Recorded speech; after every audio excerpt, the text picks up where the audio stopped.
Shalom, selamat pagi Bapak Ibu Saudara yang dikasihi Tuhan Yesus. Salam sejahtera buat kita semua dimanapun berada.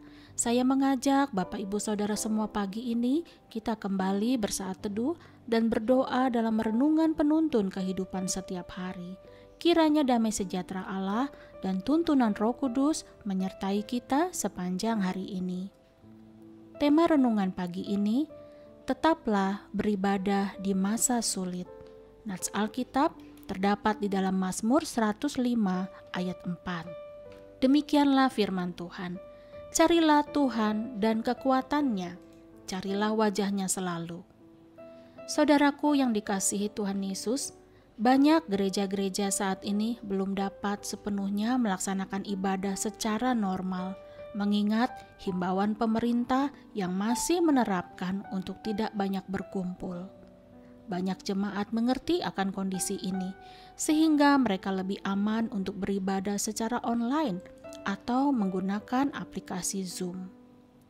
Beberapa gereja memang telah membuka ibadah secara offline, tetapi itu pun perlu dibatasi. Pengaruh dari pandemi COVID-19 ini cukup besar. Kita benar-benar dipaksa untuk melakukan perubahan mobilitas dan gaya hidup.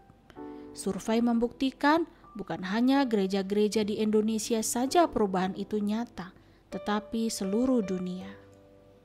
Perubahan besar ini banyak juga membuat jemaat gereja dan orang-orang lainnya yang akhirnya berusaha untuk menambah penghasilan dengan menjadi supir online, jualan online, bahkan jasa online.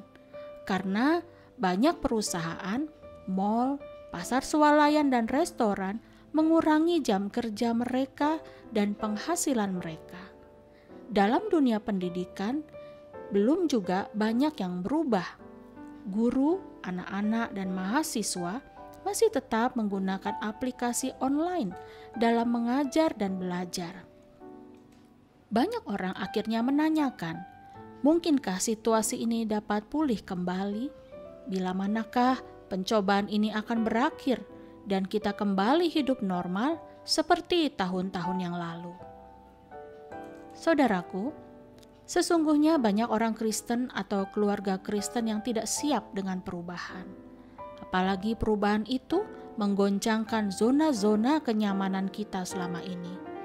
Karena secara manusia, kita seringkali merasa nyaman dengan kebiasaan kita dulu, cara-cara kita dulu.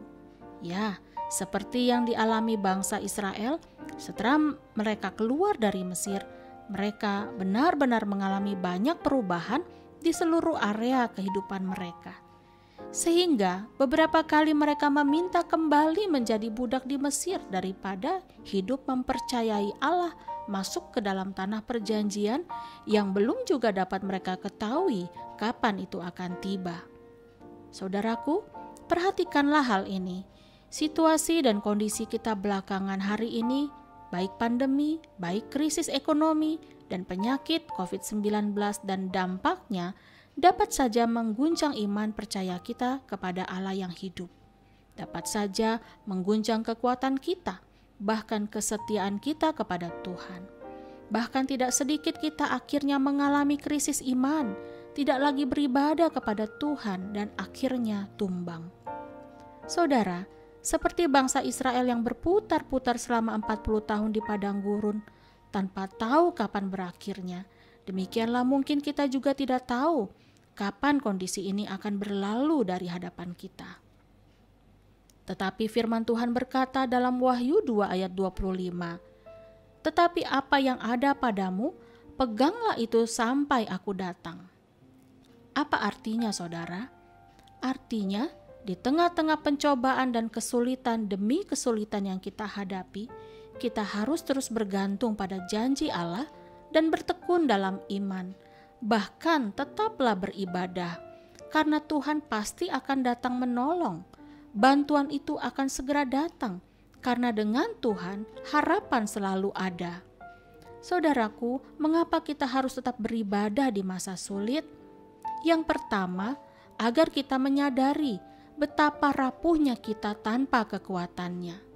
Mazmur 103 ayat 15 dan 16 berkata, Adapun manusia hari-harinya seperti rumput, seperti bunga di padang, demikianlah ia berbunga.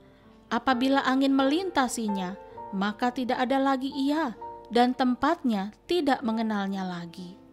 Inilah ungkapan hidup manusia, seperti rumput, saudaraku. Jadi, betapa penting untuk bersikap positif terhadap Tuhan dengan menikmati kesempatan dalam setiap anugerah-Nya. Yang kedua, agar kita mengarahkan pandangan kita tetap kepada Kristus. Terlalu fokus memandang persoalan akan menimbulkan ketakutan dan kekhawatiran. Maka dari itu, saudara, tetaplah memandang Tuhan. Lihat, seperti mata para hamba laki-laki memandang kepada tangan tuannya, seperti mata hamba perempuan memandang kepada tangan nyonyanya, demikianlah mata kita memandang kepada Tuhan Allah kita, sampai Ia mengasihani kita. Mazmur 123 ayat 2. Yang ketiga, mengapa kita harus tetap beribadah di masa sulit, saudara? Agar kita tidak lagi terikat pada hal-hal duniawi ataupun berharap kepada manusia. 1 Timotius 4 ayat 8 dan 10, demikianlah firman Tuhan, latihan badani terbatas gunanya, tetapi ibadah itu berguna dalam segala hal, karena mengandung janji baik untuk hidup ini maupun untuk hidup yang akan datang. Itulah sebabnya kita berjerih payah dan berjuang, karena kita menaruh pengharapan kita kepada Allah yang hidup, juru selamat semua manusia, terutama mereka yang percaya. Amin. Mari kita berdoa. Tuhan Yesus yang baik, terima kasih atas firman-Mu pagi hari ini yang mengingatkan kami, Tuhan, untuk tetap beribadah kepada Engkau di masa sulit ini.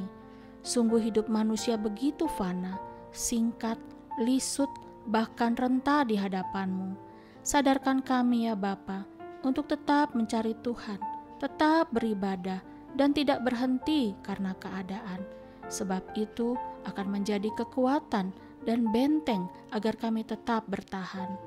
Terima kasih Bapa, di dalam nama Tuhan Yesus kami berdoa. Amin. Kiranya berkat yang sempurna dari Allah Bapa, kasih karunia dari Tuhan Yesus Kristus, dan persekutuan yang indah dengan Roh Kudus menyertai kita dari sekarang ini dan sampai selama-lamanya. Maju terus dalam tuntunan Tuhan, saudara. Tetap semangat.